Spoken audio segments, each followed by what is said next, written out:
الحمد لله نحمده ونستعينه ونستغفره ونؤمن به ونتوكل عليه ونعوذ بالله من شرور أنفسنا ومن سيئات أعمالنا من يهده الله فلا مضل له ومن يضلله فلا هادي له ونشهد أن لا إله إلا الله وحده لا شريك له ونشهد أن سيدنا ومولانا محمدًا عبده ورسوله صلى الله تعالى عليه وعلى آله وأصحابه وبارك وسلم تسليماً كثيراً كثيراً أما بعد فأعوذ بالله من الشيطان الرجيم بسم الله الرحمن الرحيم إن الله لا يغفر أن يشرك به ويغفر ما دون ذلك لمن يشاء ومن يشرك بالله فقد افترى إثما عظيما صدق الله مولانا العظيم۔ معزز سامعین کرام، بزرگوں اور دوستوں، جاہل اور بے دین لوگوں نے اسلام کے نام پر جہاں بہت سی بدعات اور خرافات کو ایجاد کیا ہے، وہیں کچھ ایسی خرافات ہیں جو مہینوں کے نام پر ایجاد کی گئی ہیں۔ انہی خرافات میں سے کچھ سفر المظفر کے مہینے کی خرافات بھی ہیں۔ سفر کا مہینہ چل رہا ہے، یہ اسلامی کیلنڈر کا دوسرا مہینہ ہے۔ سفر کے لفظی معنی ہے خالی ہونا۔ جیسا کہ آپ جانتے ہیں کہ اسلام کے اندر جو 4 محترم مہینے ہیں، ان میں سے 3 لگاتار آتے ہیں، ذی قعدہ، ذی الحجہ اور محرم۔ زمانے جاہلیت کے جو لوگ تھے وہ اگرچہ بہت برے تھے، بہت سی خرابیاں ان کے اندر تھی، لیکن جو محترم مہینے تھے ان کا وہ احترام کرتے تھے، چونکہ ان کی فطرت کے اندر ہی مار دھاڑ، قتل و قتال، جدال سب کچھ تھا۔ وہ لوٹ مار کیا کرتے تھے، لیکن جب محترم مہینے آتے تو وہ اپنی لوٹ مار کو روک دیتے، لڑائی جھگڑے کو روک دیتے۔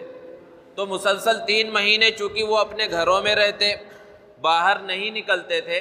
تو جیسے ہی محرم کا مہینہ ختم ہوتا اور سفر کا مہینہ شروع ہوتا، تو چونکہ یہ محترم مہینہ نہیں ہے تو وہ اپنے گھروں سے لڑائی جھگڑے کے واسطے، قتل و قتال کے واسطے باہر نکل جاتے اور ان کے گھر مردوں سے خالی ہو جاتے، اس لیے اس مہینے کا نام سفر رکھ دیا گیا۔ سفر کے نام کے ساتھ آپ نے دیکھا ہوگا مظفر بھی لگا ہوا رہتا ہے۔ اس کو اس وجہ سے لگایا گیا، مظفر کے معنی ہے کامیابی، کہ ہر انسان یہ سمجھے کہ یہ مہینہ کامیابی کا مہینہ نہیں ہے۔ جو سمجھ رہے ہیں کہ کامیابی کا مہینہ نہیں ہے، ان کی غلط فہمی ختم ہو جائے، اس لیے سفر کے ساتھ مظفر کو لگایا گیا ہے، کہ جس طرح زمانے جاہلیت کے لوگ یہ سمجھتے تھے کہ یہ مہینہ منحوس ہے، اس مہینے کے اندر کوئی خیر نہیں ہے بلکہ شر ہی شر ہے،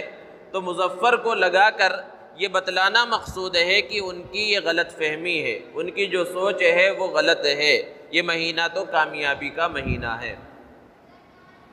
جس طرح زمانے جاہلیت کے لوگ اس مہینے کو اچھا نہیں سمجھتے تھے، اپنے لیے خیر نہیں سمجھتے تھے، اسی طرح موجودہ زمانے میں بھی مسلمانوں کا ایک بہت بڑا طبقہ ہے جو کم علمی کی وجہ سے اس مہینے کو منحوس سمجھتا ہے، اس مہینے میں شادی بیاہ سے رکا رہتا ہے، اس مہینے میں کوئی اچھا کام نہیں کرتا، کوئی زمین وغیرہ اگر اس نے خریدا ہے تو اس مہینے کے اندر، بلکہ خاص طور سے شروعات کے دنوں میں اس کی رجسٹری وغیرہ نہیں کراتا کہ یہ نحوست کے دن ہیں، منحوس ایام ہیں۔ تو یہ بالکل ہم وہ کام کر رہے ہیں جو کام زمانے جاہلیت کے لوگ کرتے تھے۔ زمانے جاہلیت کے جو لوگ تھے، سفر کے بارے میں ان کا یہ عقیدہ تھا کہ وہ کہتے تھے، الگ الگ روایتیں مفسرین نے، محدثین نے بیان فرمائی ہیں کہ سفر ایک ایسی بیماری کا نام ہے جو انسان کے پیٹ کے اندر ہوتی ہے، جس سے اس کو بھوک بہت زیادہ لگتی ہے اور وہ کتنا بھی کھاتا رہے اس کی بھوک مٹتی نہیں ہے۔ بعض لوگوں کا یہ کہنا تھا کہ سفر پیٹ کے ایک کیڑے کا نام ہے کہ جب وہ کیڑا پیٹ کے اندر پیدا ہو جاتا ہے تو انسان کو ہلاکت کے دروازے پر پہنچا دیتا ہے۔ اسی طرح بعض لوگوں کا یہ کہنا تھا کہ جگر اور پسلی کی ہڈیوں کے درمیان کوئی ایک کیڑا پیدا ہو جاتا ہے جو انسان کو تکلیف پہنچاتے رہتا ہے یہاں تک کہ انسان موت کے قریب پہنچ جاتا ہے، اس کو سفر کہتے ہیں۔ یعنی الگ الگ طرح کے ان کے عقیدے تھے۔ اسلام نے یہ تعلیم دی، اللہ کے رسول صلی اللہ علیہ وسلم نے یہ بتلایا کہ جو بھی اوقات ہیں، جو بھی زمانہ ہے، کوئی زمانہ برا نہیں ہوتا۔ اس زمانے کو اللہ تبارک و تعالیٰ نے پیدا فرمایا، اسی وجہ سے کہا گیا کہ تم زمانے کو برا بھلا مت کہو۔ اللہ تعالیٰ نے فرمایا کیونکہ میں ہی زمانہ ہوں، یعنی اس زمانے کو میں نے ہی پیدا کیا ہے۔ ہاں، وہ وقت انسان کے لیے ضرور منحوس ہے جس وقت کے اندر انسان گناہوں کے اندر مبتلا ہو، جیسے کہ قوم عاد، قوم سمود وغیرہ کو ہلاک کیا گیا تو ہلاکت کا وقت ان کے واسطے منحوس تھا، کسی اور کے واسطے نہیں۔ تو جس وقت جس گھڑی انسان اللہ رب العزت کو بھول جائے، نبی کریم صلی اللہ علیہ وسلم کے فرمودات کو بھول جائے اور منمانی کرنے لگے، گناہوں کے اندر مبتلا ہو جائے، تو وہ گھڑی جس گھڑی کے اندر وہ گناہوں کے اندر مبتلا ہے، وہ وقت اس کے واسطے منحوس ہو سکتا ہے، ورنہ حقیقتاً کوئی وقت، کوئی زمانہ، کوئی گھنٹہ، کوئی دن منحوس نہیں ہے۔ اس بات کو اچھی طرح سے سمجھنے کی ضرورت ہے۔ دوستو، اسلام کا بنیادی عقیدہ ہے وہ توحید ہے۔ اور توحید کیا ہے؟ کہ اللہ کو ایک ماننا، اللہ کی ذات، اللہ کی صفات میں کسی کو شریک نہ ٹھہرانا، اور یہ عقیدہ رکھنا ان اللہ علی کل شیء قدیر، کہ اللہ تبارک و تعالی ہر چیز پر قادر ہے۔ اور یہ عقیدہ ہے مسلمان کا کہ ان اللہ یرزق من یشاء بغیر حساب، کہ اللہ تعالیٰ جسے چاہتا ہے بے حساب روزی عطا فرماتا ہے۔ یہ عقیدہ توحید کے بنیادی عقیدوں میں سے ہے۔ اور اسی طرح یہ بھی عقیدہ کہ اللہ رب العزت جس کے لیے چاہتا ہے اس کی روزی کو تنگ کر دیتا ہے، اس کے گناہوں کی وجہ سے، معصیتوں کی وجہ سے، اس کی نافرمانیوں کی وجہ سے۔ یہ سارے عقیدے یہ اسلام کی بنیاد ہیں۔ اور جب یہ عقیدہ کمزور ہو جاتا ہے، اللہ پر اعتماد کمزور ہو جاتا ہے، یقین کمزور ہو جاتا ہے، تو پھر انسان کا حال کیا ہوتا ہے کہ اللہ کا ڈر تو نہیں ہوتا اس کے اندر، جس کی وجہ سے وہ دنیا سے ڈرنا شروع کرتا ہے، اپنے قدموں میں ٹھوکروں میں آنے والی چیز سے ڈر جاتا ہے۔ سامنے سے کالی بلی گزر گئی تو وہ ڈر جاتا ہے، اب کوئی اچھا کام نہیں کرتا اور سفر کا ارادہ ہے تو سفر کو وہ منسوخ کر دیتا ہے کہ کالی بلی نے راستہ کاٹ لیا۔ گھر کے اوپر یا درختوں پر الو بولنے لگے تو وہ پریشان ہو جاتا ہے کہ کوئی نحوست آ جائے گی۔ تو اس طرح وہ معمولی چیزوں سے ڈرنے لگتا ہے، اور یہ سب چیزیں اوہام پرستی کے اندر داخل ہیں، توہم پرستی کے اندر داخل ہیں، کہ انسان اس وقت ان چیزوں میں مبتلا ہوتا ہے جب اللہ رب العزت پر اعتماد ختم ہو جاتا ہے، اللہ رب العزت سے یقین ختم ہو جاتا ہے، تو پھر وہ دنیا کی معمولی چیزوں سے ڈرنا شروع کر دیتا ہے اور مختلف چیزوں کے اندر وہ مبتلا ہوتا چلا جاتا ہے۔ اور آج مسلمانوں کے اندر ایسی توہم پرستی آ گئی ہے کہ اگر اس کو عام لوگ سنیں تو وہ پریشان ہو جائے کہ یہ بھی مسلمان ہیں۔ اور وجہ کیا ہے کہ ہمارا رہنا سہنا غیر مسلموں کے ساتھ ہے، تو بہت سی خرابیاں تو وہ ہیں جو برادران وطن سے مسلمانوں کے اندر آ گئی ہیں، کہ ان کے اندر وہ توہم پرستی ہے، وہ اوہام پرستی ہے، وہ غلط چیزیں ہیں کہ مسلمان بھی ان چیزوں کے اندر مبتلا ہو گیا ہے، اور بدفعلیوں کے اندر مبتلا ہو گیا، اور غلط چیزوں کے اندر مبتلا ہو گیا۔ اور اپنے معاشرے کا جائزہ لیں کہ کس طرح کی نحوست کے اندر لوگ مبتلا ہیں، اور کس طرح چیزوں کو وہ منحوس سمجھنے لگتے ہیں۔ لوگ بیان کرتے ہیں کہ اگر کہیں نئی شادی ہو اور بہو گھر میں آئے، اور شادی ہونے کے بعد گھر میں کچھ دنوں کے اندر اگر کسی کا انتقال ہو جائے تو انتقال کا جو وقت ہے وہ تو اللہ رب العزت نے متعین کیا ہے، اذا جاء اجلہم، کہ جب موت کا وقت آ جاتا ہے تو نہ ایک گھڑی آگے نہ ایک گھڑی پیچھے۔ لیکن اب گھر والے اس بہو کو منحوس سمجھنے لگتے ہیں اور طعنے دینا شروع کرتے ہیں کہ تیرے قدم اچھے نہیں ہیں، تیرے قدم اس گھر کے اندر پڑے تو موت آ گئی۔ اس طرح نحوست کو جو ہے وہ ایک بہو کے اندر شامل کر دیتے ہیں، اور اس طرح کا عقیدہ پیدا ہو جاتا ہے، اور پوری زندگی اس کو پھر ٹارچر کرنے لگتے ہیں۔ اسی طرح اور بہت ساری خرابیاں ہیں، اور بہت ساری چیزیں ہیں جو مسلمانوں کے اندر غیروں سے آ گئی ہیں۔ تو ضرورت اس بات کی ہے کہ ایک انسان اپنے ایمان کو مضبوط کرے، اپنے عقیدے کو مضبوط کرے۔ کوئی بھی چیز پیش آ جائے تو اس کی زبان سے تو یہ نکلے کل من عند اللہ، ہر چیز اللہ کی طرف سے ہے، اللہ کے فیصلے کے بغیر تو کچھ بھی نہیں ہو سکتا۔ لوگ مثال بیان کرتے ہیں کہ ایک آدمی ہے جو گناہوں کے اندر زندگی گزار رہا ہے اور عیش و عشرت کے اندر ہے، زندگی اچھے سے گزر رہی ہے، نہ نماز پڑھتا ہے، نہ روزے رکھتا ہے، نہ دین کے کوئی اور احکام کو پورا کرتا ہے، اور بظاہر وہ خوش و خرم ہے، روزی بھی اس کو خوب مل رہی ہے، بچے بھی اس کے اچھے سے زندگی گزار رہے ہیں۔ لوگوں نے اسے متوجہ کیا نماز کی طرف، دین کی طرف۔ اب وہ جب دین کی طرف متوجہ ہوا، نماز پڑھنا اس نے شروع کیا، تو اللہ رب العزت بندوں کو آزماتے ہیں، آزمائش میں مبتلا کرتے ہیں، اور یہی وقت ہوتا ہے انسان کے ایمان کے امتحان کا۔ تو جب اب اس نے مسجد کی طرف رخ کیا، اب نماز پڑھنا شروع کیا، نمازوں کا پابند ہونے لگا، تو بظاہر کچھ پریشانیاں آنے لگی۔ روزی کے اندر پہلے جیسی فراوانی تھی، اب تھوڑا نقصان بظاہر نظر آنے لگا۔ گھر کے اندر بعض لوگ بیمار ہو گئے، بچوں کے اندر بیماریاں آ گئی۔ تو اب ایسے وقت بہت سے بہکانے والے مل جائیں گے کہ ارے بھائی تو پہلے جس انداز کی زندگی گزار رہا تھا، تیری زندگی تو بہت اچھے انداز سے گزر رہی تھی، تو نماز روزہ نہیں کر رہا تھا، تیرے پاس جو ہے پیسے ہی پیسے تھے، گھر کے اندر کوئی بیماری نہیں تھی، اور جب سے تو نے نماز پڑھنا شروع کیا، اور جب سے تو نے روزہ رکھنا شروع کیا، اور جب سے تو نے مسجد جانا شروع کیا، یہ طرح طرح کی بیماریاں تیرے اندر آ گئی ہیں۔ تو یہ اصل امتحان کا، آزمائش کا وقت ہوتا ہے، اور اللہ رب العزت نیک بندوں کو آزماتے ہیں۔ اب اگر اس وقت وہ ثابت قدم رہے اور یہ کہے کہ کل من عند اللہ، یہ جو کچھ ہے سب اللہ رب العزت کی طرف سے ہے، یہ اس وجہ سے نہیں ہے کہ میں یہاں نماز پڑھنے کے واسطے آ رہا ہوں، اس وجہ سے میرے اوپر یہ پریشانی آئی، بلکہ اس نماز کی وجہ سے تو مجھے دین اور دنیا کی بھلائی حاصل ہونے والی، یہ تکلیف، یہ پریشانیاں سب وقتی ہیں جو اللہ رب العزت نے مجھے عطا فرمائی ہے۔ تو اگر وہ ثابت قدم رہے تو وہ کامیاب ہو جاتا ہے، لیکن اگر وہ ثابت قدم نہ رہے، اور ثابت قدم کب نہیں ہوگا؟ جب ایمان مضبوط نہیں ہوگا اور اس کے دل کے اندر بہکانے والوں کی یہ بہکاوے بیٹھ جائیں گے، اور حقیقت میں وہ سمجھنے لگے گا کہ صحیح بات ہے، پہلے میں جس انداز میں زندگی گزار رہا تھا تو خوش و خرم زندگی گزر رہی تھی، اور جب سے میں دین کی طرف متوجہ ہوا میں پریشان رہنے لگا ہوں۔ تو بس یہ شیطان کا بہت بڑا حملہ ہے کہ اس سے انسان پھر نکل نہیں سکتا، وہ کفر کے دہانے پر پہنچ جاتا ہے، بسا اوقات تو ایمان سے بھی ہاتھ دھو بیٹھتا ہے۔ تو یہ اصل امتحان کا وقت ہوتا ہے، اور یہ کب ہوگا؟ جب انسان کا ایمان مضبوط ہو۔ ایمان کے مضبوط نہ رہنے کی وجہ سے طرح طرح کی غلط چیزوں کے اندر انسان مبتلا ہوتا چلا جاتا ہے۔ تو بہرحال بات چل رہی تھی سفر کے مہینے کی، کہ سفر کے مہینے کے بارے میں بھی لوگوں نے طرح طرح کے من گھڑت عقیدے تراش رکھے ہیں، اور اس کے مطابق انہوں نے یہ سمجھ رکھا ہے کہ یہ مہینہ منحوس ہے، اور اس مہینے میں کوئی بھی اچھا کام نہیں شروع کرنا چاہیے، شادی بیاہ نہیں کرنا چاہیے۔ یہ مسلمانوں کے ذہنوں کے اندر غلط فہمی ہے۔ اب کچھ لوگوں کے ذہنوں میں یہ بات آ سکتی ہے کہ بھئی ہم تو سفر کے مہینے کو منحوس نہیں سمجھتے، ہم تو شادی بیاہ بھی کرتے ہیں، اور عام مہینوں کی طرح اس مہینے کے اندر بھی زندگی گزارتے ہیں، بہت سے لوگ ہوں گے۔ تو یہی تو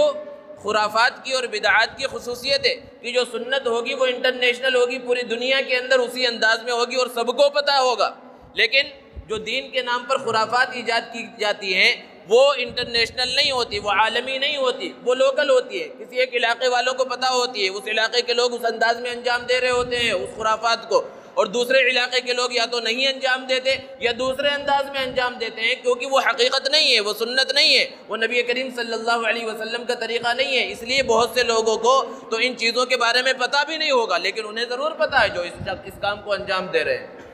تو بہرحال خلاصہ یہ ہے کہ دو من گھڑت عقیدے ہیں جو سفر کے مہینے کے بارے میں لوگوں نے گڑھ رکھی ہیں۔ ایک عقیدہ کہ 13 تیزی، اس مہینے کو 13 تیزی کا نام دیا گیا کہ شروع کے جو 13 دن ہیں، سفر کے مہینے کے آغاز سے شروع کے جو 13 دن ہیں اس کو 13 تیزی کہتے ہیں، اور 13 تیزی کا مطلب یہ ہے کہ ان 13 دنوں کے اندر بہت زیادہ تکلیفیں، بہت زیادہ مصیبتیں اور پریشانیاں آسمان سے اترتی ہیں، بلکہ بعض بدبختوں نے تو اس کی تعداد تک کو متعین کر دیا ہے کتابوں کے اندر کہ لاکھوں اور کروڑوں کتنی بلائیں مصیبتیں اللہ رب العزت نازل فرماتا ہے۔ دوستو کوئی بھی بات ہم بیان کریں اور جس کو دین کے نام پر بیان کریں تو اس کے لیے ضروری ہے کہ وہ چیز قرآن مجید کے اندر بیان کی گئی ہو، وہ چیز احادیث مبارکہ میں پیارے آقا صلی اللہ علیہ وسلم نے بیان فرمائی ہو، وہ چیز صحابہ کرام سے ثابت ہو، ائمہ کرام اولیاء اعظام نے اس کو انجام دیا ہو، جب تو ہم اسے صحیح سمجھ سکتے ہیں۔ لیکن یہ سب من گھڑت باتیں ہیں، کہیں پر کوئی چیز بیان نہیں کی گئی، لیکن ہم نے اس عقیدے کو تراش لیا، اور کیوں کہا جاتا ہے شروع کے 13 دنوں کو منحوس کہ بہت زیادہ نحوست اترتی ہے؟ بنیاد کیا ہے؟ ان کا یہ کہنا ہے کہ ان 13 دنوں کے اندر نبی کریم صلی اللہ علیہ وسلم بیماری کے اندر مبتلا رہے۔ اللہ کے رسول صلی اللہ علیہ وسلم اس ماہ سفر کے نحوست کی وجہ سے سفر کی 1 تاریخ سے 13 تاریخ تک اللہ کے رسول صلی اللہ علیہ وسلم بیمار رہے اور 13 تاریخ کو آپ کو شفا ملی۔ اس لیے شروع کے جو 13 دن ہیں اس کو 13 تیزی کا مطلب یہی ہے کہ مصیبتوں بلاؤں کی تیزی ہے، اس کے اندر پریشانیوں کی تیزی ہے۔ اب اللہ کے رسول صلی اللہ علیہ وسلم کی بیماری کے بارے میں کہا جا رہا ہے کہ وہ بیماری 13 دن تھی، تو اب اس کی دلیل ہمیں کہاں سے ملے گی؟ ہم احادیث مبارکہ کے ذخیرے کو اٹھا کر دیکھیں۔ اگر احادیث مبارکہ کے اندر ہمیں اللہ کے رسول صلی اللہ علیہ وسلم کے بیماری کے ایام ملتے ہیں اور ہمیں پتہ چلے کہ وہ 13 دن ہے تب تو ٹھیک ہے، اور وہ 13 دن سفر کے مہینے کے تھے تو اس کو مانا جا سکتا ہے۔ لیکن آپ احادیث کا ذخیرہ اٹھا کر دیکھیے تو یہ تو پتہ چلے گا کہ اللہ کے رسول صلی اللہ علیہ وسلم جو بیمار ہوئے اور جس بیماری میں اللہ کے رسول صلی اللہ علیہ وسلم دنیا سے پردہ فرما کر چلے گئے، وہ بیماری 13 دنوں کی تھی۔ لیکن ہر مسلمان اس بات کو جانتا ہے کہ اللہ کے رسول صلی اللہ علیہ وسلم کی وفات 12 ربیع الاول کو ہوئی، اور اس سے پہلے اگر 13 دن پہلے بیماری کا آغاز ہوا تو اس بیماری کا آغاز کب ہوگا؟ سفر کی 1 تاریخ کو نہیں ہوگا، بلکہ سفر کے مہینے کے آخری ایام میں اس کا آغاز ہوگا، کیونکہ روایتوں سے یہ بات ثابت ہے کہ وہ بیماری جس بیماری میں اللہ کے رسول صلی اللہ علیہ وسلم دنیا سے پردہ فرما کر چلے گئے اس سے آپ کو افاقہ نہیں ہوا تھا، جبکہ یہ من گھڑت عقیدہ جو پال لیا گیا ہے اس کے اندر یہ کہا جا رہا ہے کہ 1 تاریخ کو 1 سفر کو اللہ کے رسول صلی اللہ علیہ وسلم بیمار ہوئے اور 13 سفر کو آپ صلی اللہ علیہ وسلم صحت یاب ہو گئے۔ تو احادیث کے ذخیرے میں ایسی کوئی بات نہیں ملتی۔ اور دوسرا عقیدہ جو اسی عقیدے کو ختم کرنے والا ہے، ایک اس کے متضاد عقیدہ بنا لیا گیا ہے، وہ آخری 4 شنبے کا ہے کہ سفر کے مہینے کا جو آخری 4 شنبہ ہے وہ آخری 4 شنبہ بہت اچھا دن ہے، مبارک دن ہے۔ اور کیوں اس کو مبارک سمجھا جاتا ہے؟ یہ کہا جاتا ہے کہ اللہ کے رسول صلی اللہ علیہ وسلم سفر کے مہینے کے آخری 4 شنبے کو شفا یاب ہوئے۔ اللہ کے رسول صلی اللہ علیہ وسلم نے غسل صحت کیا اور اللہ کے رسول صلی اللہ علیہ وسلم اپنے گھر سے باہر تشریف لے گئے اور سبزہ زار پر اللہ کے رسول صلی اللہ علیہ وسلم نے چہل قدمی کی۔ ذرا بتائیے، اگر اللہ کے رسول صلی اللہ علیہ وسلم کی بیماری کا آغاز 1 تاریخ کو ہوا، اگر اس کو ہم صحیح مان لیں، پہلے تو روایتوں کے اندر موجود نہیں ہے، 1 تاریخ کو اگر آغاز ہوا اور آپ کے کہنے کے مطابق 13 دنوں تک اللہ کے رسول صلی اللہ علیہ وسلم کی بیماری تھی، تو اللہ کے رسول صلی اللہ علیہ وسلم کے شفا ملنے کی تاریخ وہ 13 تاریخ یا 14 تاریخ ہوگی۔ آخری 4 شنبہ وہ بالکل آخری عشرے میں آئے گا، 24-25 تاریخ کے بعد آئے گا، وہاں پر پھر کیسے اللہ کے رسول صلی اللہ علیہ وسلم صحت یاب ہوئے؟ اس بات کو سمجھنے کی ضرورت ہے۔ اور جو لوگ یہ مناتے ہیں، یہ عقیدہ رکھتے ہیں، انہوں نے اس باطل عقیدے کو اپنا رکھا ہے، اور بہت سے تو وہ لوگ ہیں جو اپنے کاموں سے آخری 4 شنبے کو چھٹی لے لیتے ہیں، اپنی پوری فیملی کے ساتھ گھومنے کے واسطے پارکوں میں اور ساحلوں کے اوپر تشریف لے جاتے ہیں، اور یہ سوچ کر کہ اللہ کے رسول صلی اللہ علیہ وسلم نے غسل صحت کیا تھا اور آپ صلی اللہ علیہ وسلم نے بھی چہل قدمی کی تھی، جبکہ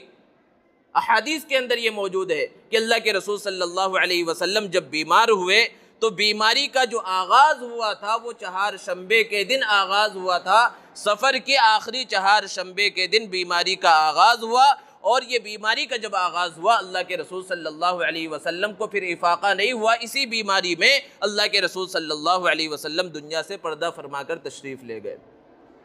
تو اب یہ سمجھنے کی ضرورت ہے کہ کیا کوئی مسلمان یہ سوچ سکتا ہے؟ ادنا سے ادنا مسلمان کے ذہن و دماغ میں بھی یہ بات کبھی نہیں آ سکتی، وہ کبھی اس بات کو نہیں مان سکتا کہ جس دن اللہ کے رسول صلی اللہ علیہ وسلم کی بیماری کا آغاز ہوا اس دن وہ خوشی منائے، کبھی ایسا نہیں ہو سکتا۔ جان بوجھ کر کوئی مسلمان کبھی کر ہی نہیں سکتا، تو کیوں کر رہا ہے؟ نادانی کی وجہ سے، جہالت کی وجہ سے، غلط چیزیں اس کے دماغ کے اندر بٹھا دی گئی ہیں، بتلا دیا گیا ہے، جس کی وجہ سے وہ ان چیزوں کو انجام دے رہا ہے۔ آپ صحیح تاریخ کو اٹھا کر دیکھیے، احادیث مبارکہ کے ذخیرے کو اٹھا کر دیکھیے، تو یہ بات آپ کو پتہ چلے گی کہ اللہ کے رسول صلی اللہ علیہ وسلم سفر کے مہینے کے آخری 4 شنبے کو بیمار ہوئے۔ اور جب اللہ کے رسول صلی اللہ علیہ وسلم بیمار ہوئے تو جیسے عام لوگ جیسے بیمار ہوتے ہیں تو بسا اوقات بیماری بھی الگ الگ انداز کی ہوتی ہے، اور جب بیماری ایسی ہوتی ہے کہ خود انسان کو بچنے کا یقین نہیں ہوتا تو گھر والے بھی آپس میں بات کرنے لگتے ہیں، بھئی بہت خطرناک بیماری ہے، مشکل ہی ہے ان کا بچنا، اس انداز میں لوگ بات کرتے ہیں۔ اللہ کے رسول صلی اللہ علیہ وسلم جب بیمار ہوئے تو آپ کے خاندان والوں کو اس بات کا اندازہ ہوا کہ یہ بیماری سخت ہے، آپس میں رشتہ داروں نے اس انداز میں بات کی کہ شاید اللہ کے رسول صلی اللہ علیہ وسلم اس بیماری سے صحت نہ پائیں۔ حضرت عباس رضی اللہ تعالیٰ عنہ جو اللہ کے رسول صلی اللہ علیہ وسلم کے چچا ہیں، وہ کسی سے اس بیماری کے بارے میں بات کر رہے تھے، یہودیوں نے اس بات کو سن لیا کہ اب تو محمد صلی اللہ علیہ وسلم کے خاندان والے بھی یہ کہنے لگے ہیں کہ اللہ کے رسول صلی اللہ علیہ وسلم اس بیماری سے صحت یاب نہیں ہوں گے، اور آپس میں وہ ایسی باتیں کرنے لگے ہیں۔ تو ان یہودیوں نے اس دن مٹھائی تقسیم کی اللہ کے رسول صلی اللہ علیہ وسلم کے بیمار ہونے پر۔ تو یہ اس کی حقیقت ہے، اور اب ہم نے جو عقیدے پال رکھے ہیں اور جس کے مطابق زندگی گزار رہے ہیں اس کو سمجھنے کی ضرورت ہے۔ لیکن اگر پھر بھی کوئی کہے کہ نہیں بھائی تیرا تیزی کا عقیدہ بھی صحیح ہے اور آخری چہار شنبے کو خوشی منانے کا عقیدہ بھی صحیح ہے، تو اس کے اوپر قرآن حدیث سے کوئی دلیل پیش کر دے، صحابہ کرام سے کوئی دلیل لا کر پیش کر دے، ائمہ کرام اولیاء اعظام کی طرف سے کوئی دلیل لا کر پیش کر دے، لیکن قیامت کی صبح تک کوئی دلیل نہیں پیش کی جا سکتی، کیونکہ یہ حقیقت ہے ہی نہیں، یہ من گھڑت چیز ہے۔ اور یہودیوں کی ہمیشہ سے یہ سازش رہی ہے کہ اگر یہودی یہ کہیں، اسلام دشمن عناصر یہ کہیں کہ اللہ کے رسول صلی اللہ علیہ وسلم چہار شنبے کے دن بیمار ہوئے تھے، چلو تم خوشی مناؤ، کوئی ادنا سے ادنا مسلمان اس بات کو قبول نہیں کر سکتا، بلکہ مرنے ماننے پر آمادہ ہو جائے گا۔ تو دوسرے انداز میں اس کو پھیلایا گیا اور یہ من گھڑت بات پھیلا دی گئی کہ اللہ کے رسول صلی اللہ علیہ وسلم آخری چہار شنبے کو صحت یاب ہوئے تھے۔ لیکن یہ جتنی تفصیل بتائی گئی یہ سب من گھڑت ہے، لیکن اگر بالفرض ان کو مان لیا جائے کہ اللہ کے رسول صلی اللہ علیہ وسلم سفر کے شروع کے ایام میں بیمار رہے اور آخری چہار شنبے کو آپ نے صحت پائی، سب کچھ مان لیا جائے، تب بھی کیا بیماری ایسی چیز ہے جس کو منحوس سمجھا جائے؟ کیا بیماری نحوست کی وجہ سے آتی ہے؟ اللہ کے رسول صلی اللہ علیہ وسلم نے تو یہ فرمایا کہ جب اللہ تبارک و تعالیٰ کسی کے لیے خیر کا ارادہ فرماتے ہیں تو اسے بیماریوں میں، تکلیفوں میں، پریشانیوں کے اندر مبتلا کر دیتے ہیں اور اس سے اس کے درجات کو بلند فرماتے ہیں۔ اللہ کے رسول صلی اللہ علیہ وسلم ایک انصاری خاتون کی عیادت کے واسطے تشریف لے گئے، وہ سخت بخار کے اندر مبتلا تھی، ان سے پوچھا کیا حال ہے؟ تو ان خاتون نے جواب دیا، صحابیہ نے جواب دیا کہ بخار نے مجھے تھکا ڈالا ہے۔ اللہ کے رسول صلی اللہ علیہ وسلم نے ارشاد فرمایا اس بخار کی وجہ سے تمہارے درجات بلند ہو رہے ہیں۔ اللہ کے رسول صلی اللہ علیہ وسلم کے سامنے کسی نے بخار کا تذکرہ کیا تو دوسرے شخص نے بخار کو برا بھلا کہنا شروع کیا، تو اللہ کے رسول صلی اللہ علیہ وسلم نے ارشاد فرمایا بخار کو برا بھلا نہ کہو، یہ بخار تمہارے مرتبے کو، تمہارے درجات کو بڑھاتا ہے۔ تو بیماری تو ایسی چیز نہیں ہے کہ جس کی وجہ سے یہ کہا جائے کہ وہ وقت ہی منحوس ہو گیا۔ اگر اس عقیدے کو مان لیا جائے تو ربیع الاول کے مہینے میں اللہ کے رسول صلی اللہ علیہ وسلم دنیا سے پردہ فرما کر چلے گئے، تو بیماری تو چھوٹی چیز ہے اور دنیا سے چلا جانا یہ بڑی چیز ہے، تو کیا اب ربیع الاول کے مہینے کو بھی منحوس سمجھ لیا جائے گا؟ کوئی نہیں سمجھتا ربیع الاول کے مہینے کو منحوس۔ تو پھر جس مہینے میں اللہ کے رسول صلی اللہ علیہ وسلم دنیا سے چلے گئے، جب ہم اس مہینے کو منحوس نہیں سمجھ سکتے اور سمجھنے کی کوئی ضرورت ہی نہیں ہے، تو کیا جس مہینے کے اندر اللہ کے رسول صلی اللہ علیہ وسلم بیمار ہوئے اس مہینے کو منحوس سمجھا جا سکتا ہے؟ یہ من گھڑت باتیں ہیں جو مسلمانوں کو گمراہ کرنے کے واسطے، باطل عقیدے پھیلانے کے واسطے اس طرح پھیلائی جاتی ہیں۔ اس لیے ضرورت اس بات کی ہے کہ ہم اپنے عقیدے کو درست کریں، اپنے ایمان کو مضبوط کریں اور ان سب چیزوں سے گھبرائیں نہیں۔ لوگ اس انداز میں گھبرا جاتے ہیں، نیک فالی اور بد فالی، جہاں اسلام نے ایک طرف یہ سفر کے مہینے کے بارے میں لوگوں کے یہ من گھڑت واقعات ہیں جو انہوں نے پھیلا رکھے ہیں، دوسری طرف اللہ کے رسول صلی اللہ علیہ وسلم نے سفر کے مہینے میں خود وضاحت کے ساتھ بیان فرمایا۔ ایک لمبی حدیث ہے، اللہ کے رسول صلی اللہ علیہ وسلم نے ارشاد فرمایا لا عدوہ، ایک کی بیماری دوسرے کو لگ جاتی ہے اس کی کوئی حقیقت نہیں ہے، لیکن لوگوں کے ذہنوں میں یہ بات بیٹھی ہوئی ہے کہ بعض بیماریاں ایسی ہوتی ہے کہ اگر ہم اس کے ساتھ کھائیں گے، اس کے ساتھ بیٹھیں گے تو یہ بیماری لگ جائے گی۔ اللہ کے رسول صلی اللہ علیہ وسلم نے ارشاد فرمایا ایک کی بیماری دوسرے کو لگ جاتی ہے اس کی کوئی حقیقت نہیں۔ اس حدیث کے آخر میں اللہ کے رسول صلی اللہ علیہ وسلم نے یہ بھی بیان فرمایا فر من المجذوب کہ تم کوڑ کے مرض کے اندر جو آدمی مبتلا ہے اس سے ایسے ہی دور بھاگو کما تفر من الاسد، جیسے کہ تم نے شیر کو دیکھ لیا تو شیر سے بچنے کے واسطے جیسے بھاگتے ہو، مجذومی سے یعنی جو کوڑ کے اندر مبتلا ہے اس سے دور بھاگو۔ تو بظاہر دو الگ الگ چیزیں ہیں، ایک طرف اللہ کے رسول صلی اللہ علیہ وسلم فرما رہے ہیں کہ ایک کی بیماری دوسرے کو نہیں لگتی، وہیں اسی حدیث میں آخر میں اللہ کے رسول صلی اللہ علیہ وسلم فرما رہے ہیں کہ جو کوڑ کے مرض میں مبتلا ہے اس سے تم دور رہو، اور اتنا دور رہو جیسے شیر سے دور رہتے ہو، شیر کے قریب نہیں جاتے۔ اللہ کے رسول صلی اللہ علیہ وسلم نے کیوں بیان فرمایا؟ یہ اسی لیے بیان فرمایا تاکہ انسان کے عقیدے خراب نہ ہو، اس کا یقین جو ہے کمزور نہ پڑے، ایمان اس کا کمزور نہ پڑے، کیونکہ اگر وہ اس آدمی کے ساتھ رہا اور اس کو بھی وہ بیماری لگ گئی تو وہ سمجھے نہ سمجھے لوگ یہ کہنے لگیں کہ بھائی فلاں کے ساتھ تو تھا اس لیے تیرے اندر یہ بیماری آ گئی۔ تو اللہ کے رسول صلی اللہ علیہ وسلم نے اس جڑ کو ہی کاٹ دیا کہ اگر کوئی ایسی بیماری میں مبتلا ہے تو تم اس کے قریب ہی نہ جاؤ، لیکن اس عقیدے کو رکھو کہ ایک کی بیماری دوسرے کو نہیں لگتی۔ پھر آگے بیان فرمایا ولا طیرۃ، بدفعلی کی کوئی حقیقت نہیں ہے۔ بدفعلی لینا، برا فعل لینا، جیسے کہ شروع کے اندر بیان کیا گیا کہ کالی بلی نے راستہ کاٹ دیا تو اب ہم یہ سمجھنے لگے ہمارا کام اچھا نہیں ہو سکتا، یا کسی بھی انداز میں بدفعلی ناجائز ہے، حرام ہے، لیکن نیک فعل، اچھا فعل لینے کی اجازت ہے۔ احادیث مبارکہ کے اندر بے شمار واقعات ہیں، اللہ کے رسول صلی اللہ علیہ وسلم نے کئی مرتبہ نیک فعل لیا۔ ہجرت کے سفر کے موقع پر اللہ کے رسول صلی اللہ علیہ وسلم کو روکنے کے واسطے ایک جماعت آئی کہ مدینہ نہ جانے دے اور کفار مکہ کے حوالے کر دے۔ اس کی سرپرستی فرما رہے تھے حضرت بریدہ اسلمی رضی اللہ تعالیٰ عنہ، جو اس وقت تک مسلمان نہیں ہوئے تھے۔ آپ صلی اللہ علیہ وسلم نے ان سے پوچھا تمہارا نام کیا ہے؟ تو انہوں نے جواب دیا بریدہ۔ آپ صلی اللہ علیہ وسلم نے ان کے نام سے نیک فعلی لی کہ بریدہ برد سے نکلا، اور برد کے معنی ٹھنڈک ہے۔ آپ صلی اللہ علیہ وسلم نے فرمایا ہمارا معاملہ تو ٹھنڈا ہو گیا، یعنی اب ہمیں کوئی پریشانی نہیں آئے گی۔ تو اللہ کے رسول صلی اللہ علیہ وسلم نے نیک فعل لیا، نیک فعل لیا جا سکتا ہے۔ اسی طرح آگے اللہ کے رسول صلی اللہ علیہ وسلم نے ارشاد فرمایا ولا ہاما، کہ بعض جانور ہیں کہ جن کے بولنے سے انسان سمجھنے لگتا ہے کہ کوئی پریشانی آئے گی، تکلیف آئے گی، اس کی کوئی حقیقت نہیں۔ پھر آگے بیان فرمایا ولا سفر، کہ سفر کے مہینے کو منحوس سمجھا جاتا ہے، اس کی بھی کوئی حقیقت نہیں ہے۔ صراحت کے ساتھ اللہ کے رسول صلی اللہ علیہ وسلم نے جب اس بات کو بیان فرما دیا تو کیا پھر اس بات کی گنجائش ملتی ہے کہ کوئی مسلمان سفر کے مہینے کو منحوس سمجھے؟ اسی طرح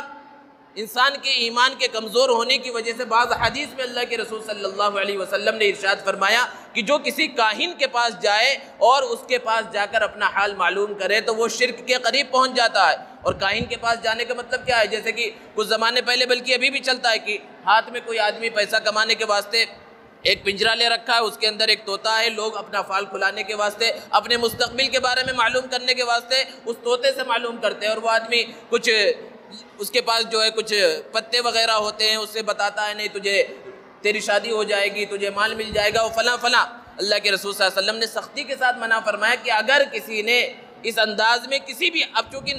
زمانہ نیا آ گیا ہے تو کچھ ایسے اپلیکیشن آ گئے ہیں جس میں مستقبل کا حال بتایا جاتا ہے کہ انسان اپنا نام ڈالے اور اسے بتایا جائے گا بھائی 1 سال میں تیری شادی ہو جائے گی، 1 سال میں تیری نوکری لگ جائے گی، یا تو بیمار ہو جائے گا، مختلف طرح کی چیزیں۔ تو یہ ساری چیزیں ایسی ہیں جو انسان کے ایمان کو کمزور کرنے والی ہیں اور شرک کے دہانے تک پہنچانے والی ہے، اس لیے ان سب چیزوں سے بچنے کی ضرورت ہے، اپنے ایمان کو پختہ کرنے کی ضرورت ہے، اور اس بات کو سمجھنے کی ضرورت ہے کہ زمانے کو اللہ نے پیدا کیا ہے، کوئی وقت، کوئی گھڑی، کوئی دن، کوئی گھنٹہ، کوئی زمانہ منحوس نہیں ہوتا۔ ہاں ہم گناہوں کے اندر مبتلا ہوں گے تو وہ گھڑی ہمارے لیے منحوس ہوگی۔ تو اسی طرح خلاصہ یہ ہے کہ سفر کے مہینے کے اندر شروع کے 13 دنوں کو جو 13 تیزی سمجھا جاتا ہے، اور 13 تاریخ کو خواتین وغیرہ کچھ چنے وغیرہ ابال کر کھاتی ہیں اور اگلے دن فقیر کو اس کو صدقہ کر دیا جاتا ہے، ان سب چیزوں کی کوئی حقیقت نہیں۔ آخری چہارشنبے کو خوشی منانے کی کوئی حقیقت نہیں ہے۔ اللہ رب العزت سے دعا ہے اللہ تبارک و تعالی خرافات سے ہماری حفاظت فرمائے اور صحیح طرح سے اسلام پر عمل کرنے کی توفیق عطا فرمائے۔ وآخر دعوانا الحمدللہ رب العالمین۔